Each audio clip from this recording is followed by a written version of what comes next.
Kemarin ada yang nanya sama Al-Fagir, Kak, gimana kalau misalnya ada orang berbuat suatu kebaikan berupa sedekah, cuma perbuatan itu didokumentasikan sehingga publik juga tahu. Oke, kita sebagai seorang manusia, kalau kita melihat orang lain melakukan perbuatan baik, kemudian hati kita menjadi tidak senang, hati kita menjadi tidak tenang, ketahuilah sesungguhnya hati kita lagi bermasalah. Sebagaimana halnya setan, setan itu tidak suka kalau melihat orang melakukan perbuatan baik, bagaimanapun caranya agar orang tersebut berhenti dari perbuatan baiknya. Apalagi kita ini adalah orang Islam yang seharusnya ketika kita melihat saudara kita melakukan perbuatan baik, hati kita menjadi senang dan gembira, serta pengen berlomba-lomba untuk melakukan hal kebaikan. Bukankah Allah Subhanahu wa taala dalam Al-Qur'an pernah mengatakan, "Fastabiqul khairat", berlomba-lombalah kalian di dalam melakukan perbuatan baik.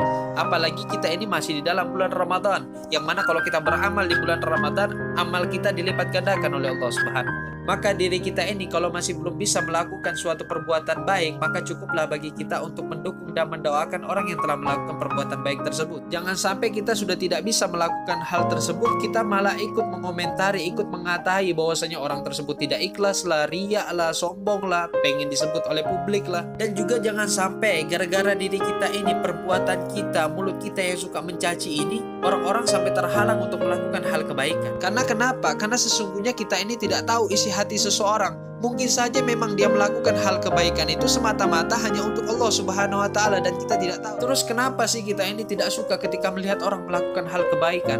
Sekarang ini di luar sana, orang yang bukan Islam lebih Islam daripada orang Islam sendiri. Mereka berlomba-lomba untuk membagikan kebaikan, memberikan sumbangan kepada orang lain. Sedangkan kita malah berusaha untuk menggagalkan dan menghalangi orang untuk melakukan hal kebaikan. Semoga kita